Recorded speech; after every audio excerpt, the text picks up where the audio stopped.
In the vast, swirling cosmos where stars are born and die in the blink of an eye, humanity has spread like wildfire, touching the most remote corners of the galaxy. But even as they expanded, humans remained, in the eyes of the galactic community, a somewhat backward and brutish species. Their tenacity, however, was unmatched, often making them the unlikely heroes in the universe's most desperate hours. On the planet Kelnar, a crisis unlike any other had begun to unfold. Kelnar, a jewel-toned world with vast oceans and sprawling forests, was home to the Kelni, a peaceful species known for their advanced agriculture and botanical sciences. They were a tranquil folk, slender and tall, with skin that shimmered like the surface of their calm seas under a full moon. Their society was one of harmony with nature, and they had never known war or conflict. But tranquility has a way of attracting chaos. It started when a massive vessel, unlike any seen before, entered Kelnar's atmosphere without warning. It was a harbinger ship, the first of its kind to appear in the known sectors of the galaxy. The harbingers, a nomadic and secretive species, were known by reputation alone, tall tales told by spacefarers in hushed tones, often dismissed as myths or exaggerations. These were creatures said to be ancient, existing before the stars had names, drifting between dimensions and feeding on the energies of evolving worlds. The Kelni, curious and unafraid, reached out with peaceful greetings. In return, they received silence. The ship hung in their sky like a second darker moon, casting large shadows over their largest continent. Fear began to creep into their society as days passed with no response. As the harbinger ship remained static, anomalies started occurring. The plant life, which the Kelni so deeply cherished and which was vital to their agriculture, began to wither. An inexplicable blight spread across the fields, corrupting the crops and even the ancient groves, sacred to their people. The Kelni's efforts to communicate were met with continued silence, and their scientists could not determine the cause of the blight or find a cure. Desperate, they sent out a distress signal to the Galactic Council, pleading for help or guidance. The Council, a bureaucratic labyrinth, was slow to respond, caught up in debates and policy discussions, leaving the Kelni to watch helplessly as their world began to decay. That was when the humans arrived. A fleet of rugged, somewhat patchwork ships entered Kelnar's orbit unannounced. They were not sleek or beautiful by any standard of galactic engineering, but they were functional and brimming with a crew ready to act. The humans had intercepted the Kelni's distress call and decided not to wait for the Council's deliberations. Captain Lisa Nguyen, commanding the human vessel Defiance, was the first to establish communication. Her image appeared on the Kelni communication channels, her expression serious, yet tinged with a warm smile. "Hello, Kelnar. I'm Captain Nguyen of the Terran Alliance. We heard your call. How can we help?" The Kelni were taken aback by the directness and the lack of formalities. It was unheard of in the usual galactic interactions. Still, the situation was dire, and any help was welcome. "We are grateful for your arrival," responded Minister Talir, a prominent figure in the Kelni leadership. "Our world is suffering from an unknown affliction, affecting our plant life and threatening our survival. We have been unable to communicate with the alien vessel." Captain Nguyen nodded, her eyes scanning data on a screen off camera. "We've dealt with the harbingers before. They don't communicate in ways we're used to, but we have some ideas on how to handle them. We also have experts in xenobotany and environmental restoration on board. Let's start by taking a look at your crops in this blight." The humans' proactive stance was both comforting and terrifying to the Kelni. There was something unsettling yet awe-inspiring about these beings who rushed headlong into danger, where others hesitated. As the human teams began their descent to the planet, hope mingled with fear among the Kelni.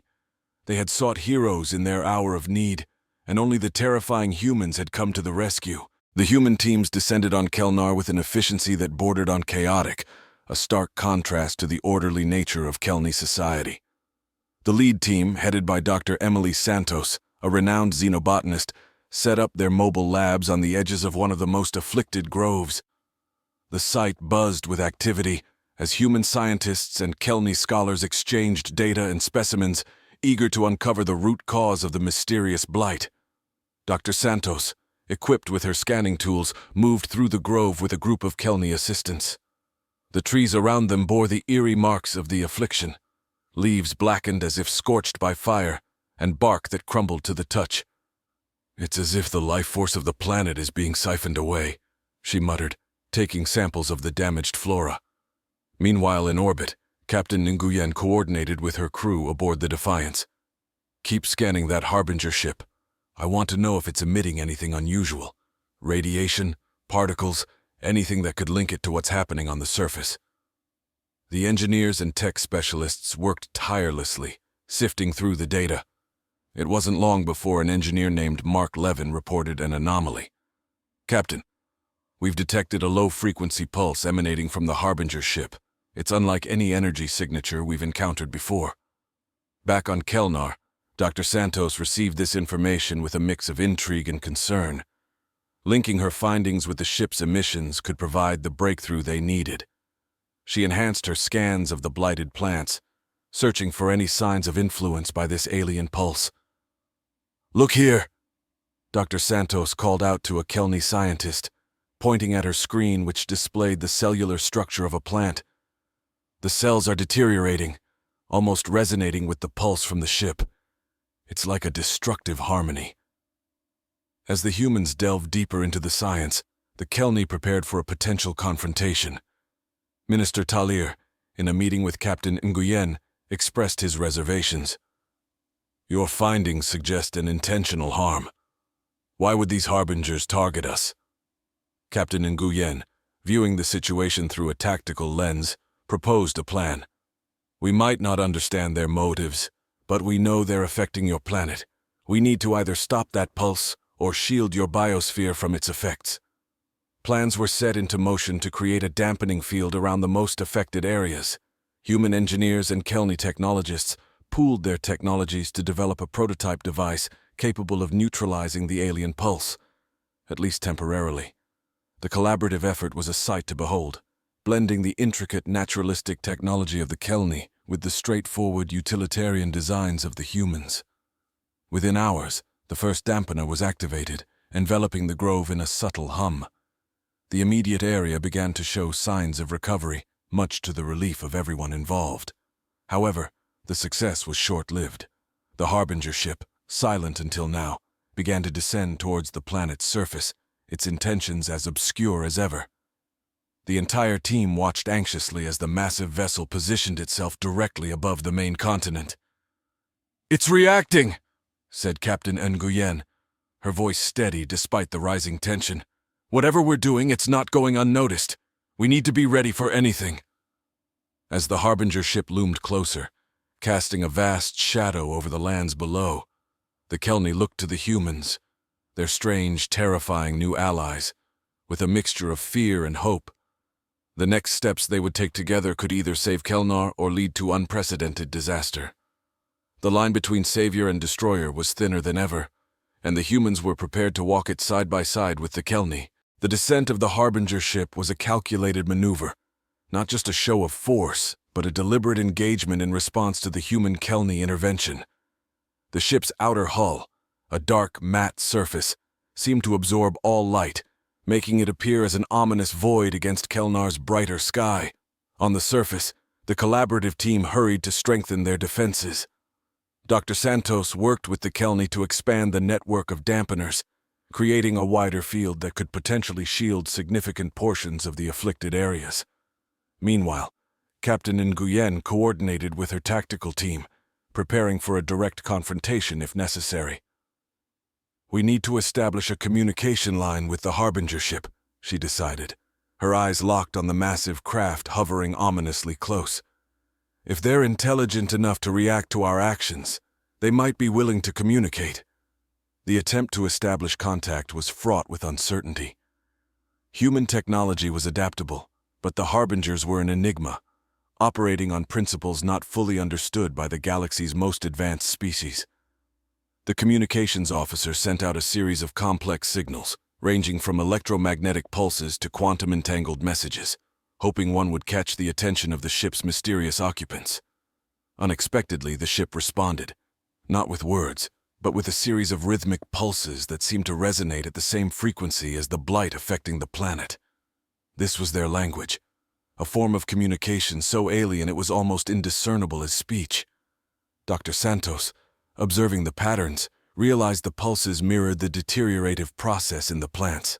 It's a language of decay, a dialogue of destruction, she hypothesized, rushing to adapt her instruments to analyze and possibly mimic these signals. The team worked fervently to decode the message, seeking a way to respond that would convey their intent not to harm, but to heal. As they toiled, the ship began to alter the frequency of its emissions, seemingly testing the newly established communication channel. Below, the effects were immediate and dramatic. Areas outside the protection of the dampeners showed signs of rapid decay, while those within began to stabilize, even showing signs of rejuvenation. Their technology, their very way of interacting with the universe, it's all about balance, Dr. Santos realized. They're not just destroying, they're communicating through transformation. Armed with this new understanding, Captain Nguyen took a bold step. She ordered the dampeners to be adjusted to mimic the pulse patterns of the Harbinger ship, effectively speaking back in the ship's own language. It was a gamble that the ship would recognize their efforts as an attempt at dialogue rather than confrontation. The response was immediate. The Harbinger ship ceased its descent, hovering motionlessly as if contemplating the humans' and Kelney's actions. Then, in what seemed like acceptance, the ship altered its pulses once more, this time in a pattern that suggested a slowing, a calming of its destructive cadence. Hours turned into days as both sides adjusted to this new method of interaction, learning from each other. The humans and Kelney discovered that the Harbingers were ancient custodians of cosmic balance, addressing overgrowth and evolutionary stagnation with their drastic methods. With mutual understanding slowly bridging the divide, a new agreement was formed. The Harbingers would recalibrate their approach to Kelnar's ecosystem, aiding in its recovery rather than contributing to its demise, while the Kelney agreed to manage their planetary resources with more care, guided by the Harbingers' knowledge of cosmic ecological balance. As trust grew between the once feared Harbingers and the inhabitants of Kelnar, a partnership blossomed, one that promised to protect the natural beauty of Kelnar while respecting the profound, albeit stark, wisdom of the Harbingers. The humans, once viewed as the wild card in galactic affairs, had facilitated a dialogue that brought about healing and growth, proving once again that in the cosmos, the most unexpected players could forge paths toward peace. With the initial crisis abating and a fragile understanding in place, life on Kelnar began to adjust to the new normal. The Harbinger ship, once a looming threat, now stood as a silent guardian in orbit, its presence a constant reminder of the planet's close brush with devastation. The Kelney, in partnership with their human allies, embarked on an extensive project to rejuvenate their world, guided by insights shared by the Harbingers. Dr. Santos spearheaded the scientific collaboration, integrating Harbinger technology with human and Kelney techniques to develop advanced ecological restoration methods. Her team designed nanite swarms that could repair the damaged flora at a cellular level, programmed to mimic the beneficial aspects of the Harbinger's transformative abilities. Meanwhile, Captain Nguyen found herself in a new role as a diplomat, navigating the complex dynamics between the Kelney, the Harbingers, and the broader galactic community.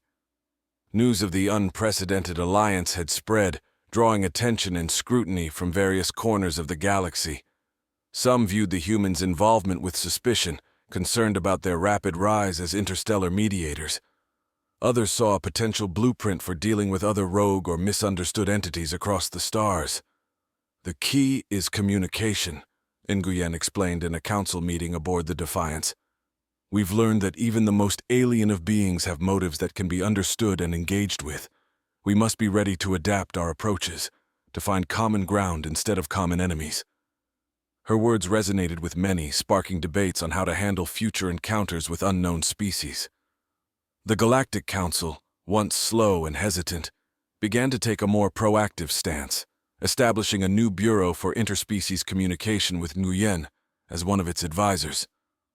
On Kelnar, The effects of the collaboration were visibly positive. The blight that had once threatened to consume their world was now under control, with ecosystems not only recovering but flourishing under the combined care of Kelni and human technologies.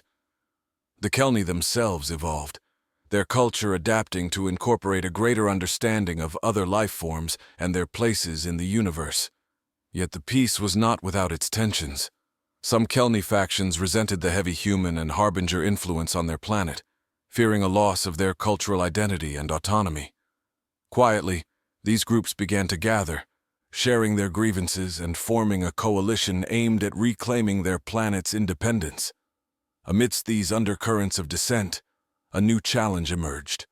A rogue faction from another system, seeing the Harbinger's engagement as a distraction, saw an opportunity to exploit Kelnar's resources. They launched a stealth operation, aiming to seize control of the planet's newly developed technologies. The attack was sudden and well-coordinated, targeting the nanite production facilities and several key ecological restoration sites. The invaders were armed with technology that disrupted both human and Kelni communications, plunging the defenders into chaos. Reacting swiftly, Dr. Santos and her team modified the nanites to seek out and disable the invaders' tech. Simultaneously, Captain Nguyen coordinated a counterattack, rallying both Kelni and Harbinger support. The battle was fierce, highlighting the strategic and technological prowess the Alliance had cultivated. In the midst of the conflict, the dissenting Kelni factions faced a choice. Seeing their world threatened by external forces, they decided to stand with the Alliance, putting aside their reservations to protect their planet. Their involvement turned the tide, providing the necessary insight into the planet's terrain and systems that helped thwart the attackers. The victory was hard-won but significant, cementing the Alliance's strength and the importance of unity in the face of adversity. The Kelni factions, once skeptical, began to see the value in the broader coalition, though they remained vigilant, ensuring their voice and sovereignty were respected. As peace returned to Kelnar, the planet emerged as a symbol of hope and resilience, a testament to what could be achieved when diverse species worked together towards a common goal. The uneasy alliance had not only survived but had grown stronger, a beacon across the stars that even the most disparate of beings could find harmony and mutual prosperity. The aftermath of the invasion brought a period of introspection and rebuilding on Kelnar. The alliance had held firm, but the scars of battle left lingering questions about the future. As the reconstruction of the damaged facilities and ecosystems progressed, a new structure of governance began to form, blending Kelni traditions with the insights and oversight provided by their human and Harbinger partners. In this evolving political landscape, Minister Talir emerged as a key figure, advocating for a balanced approach that would maintain Kelni sovereignty while embracing the advantages of their newfound alliances. He proposed the creation of the Tri-Species Council, a governing body that would include representatives from the Kelni, humans, and Harbingers, ensuring that all parties had a voice in the planet's affairs. Dr. Santos, now respected as much for her diplomatic acumen as for her scientific expertise, worked closely with the Council, helping to establish guidelines for the use of advanced technologies on Kelnar. Her labs became centers of innovation, where Kelni students and scholars worked alongside human and Harbinger engineers to pioneer new methods of ecological and technological development. Captain Nguyen, meanwhile, continued to strengthen the planet's defenses, coordinating with the Harbingers to deploy a network of orbital platforms that could monitor and respond to any threats from space. These platforms, equipped with the latest in human and Harbinger technology, served as both shields and sentinels, a testament to the Alliance's commitment to protecting Kelnar. As the planet flourished, so did its cultural landscape. The Kelni, known for their intricate art and deep-rooted traditions, found new inspiration in the stories and technologies brought by their allies. Festivals began to incorporate elements of human and Harbinger culture, celebrating the unity and diversity of their combined heritage. Music, art, and literature saw a renaissance as artists explored the themes of connection, conflict, and coexistence.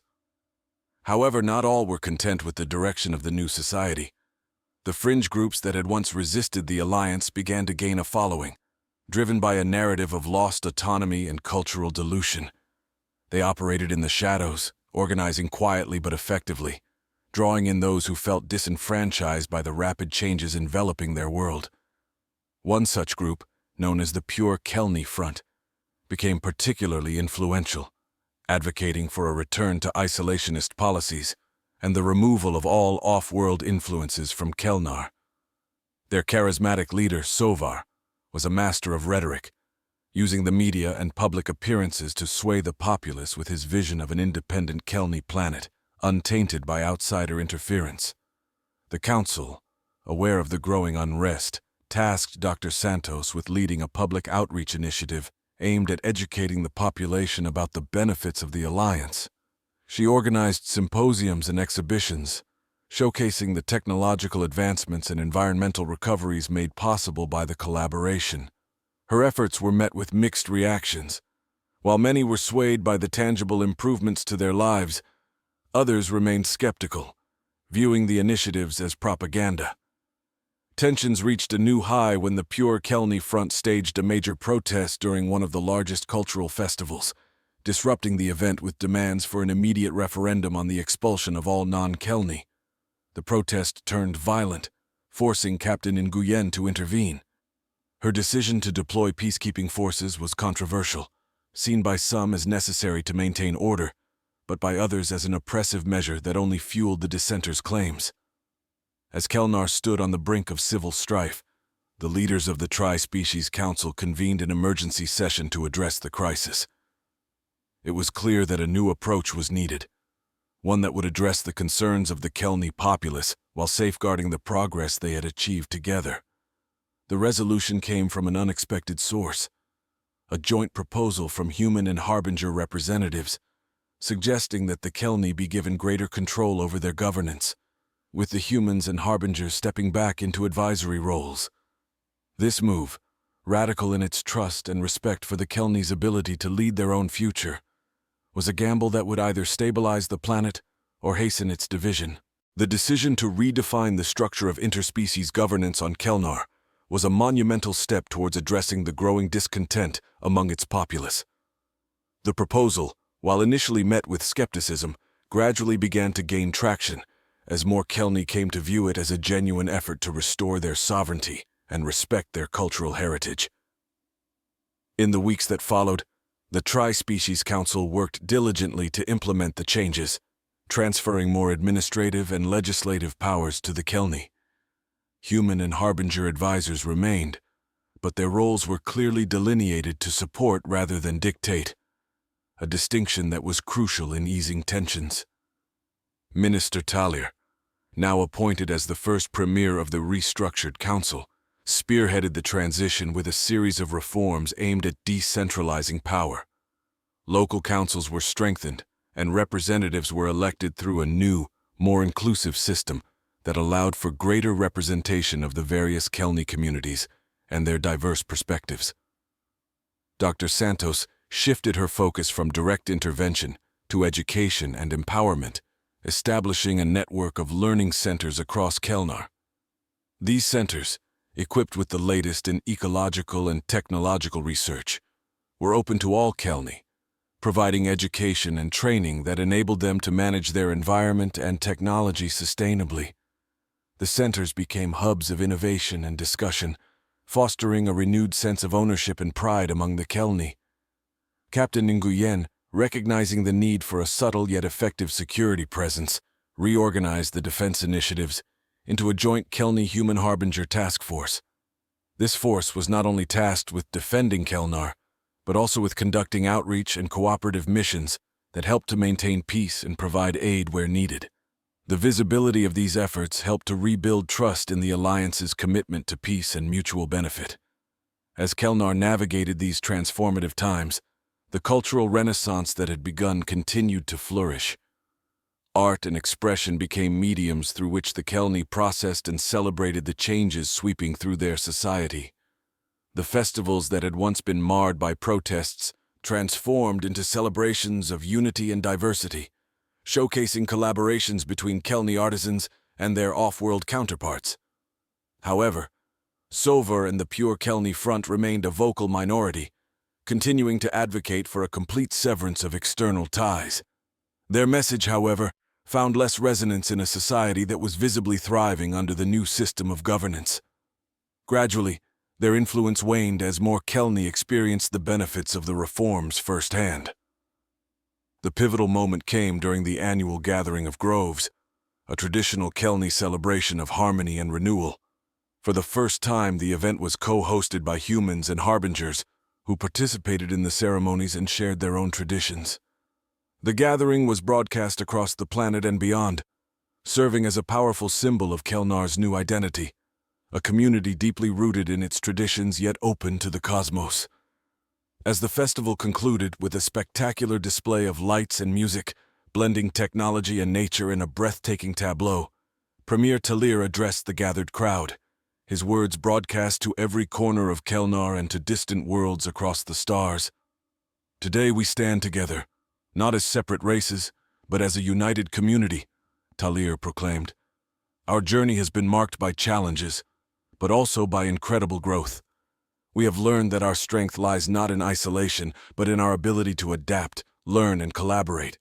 Let us move forward, not just as inhabitants of Kelnar, but as active contributors to the tapestry of the galaxy.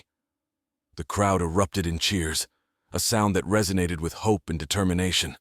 Kelnar had transformed from a world on the brink of ecological and social collapse into a beacon of interstellar cooperation and unity. While challenges remained, the path forward was clear, guided by the principles of respect, innovation, and shared responsibility. As the lights dimmed and the stars shone brightly above, it was evident that Kelnar's story was not an endpoint, but a beginning, a testament to the potential of unity and diversity, and a reminder that even the most daunting of crises could forge paths toward a brighter, shared future.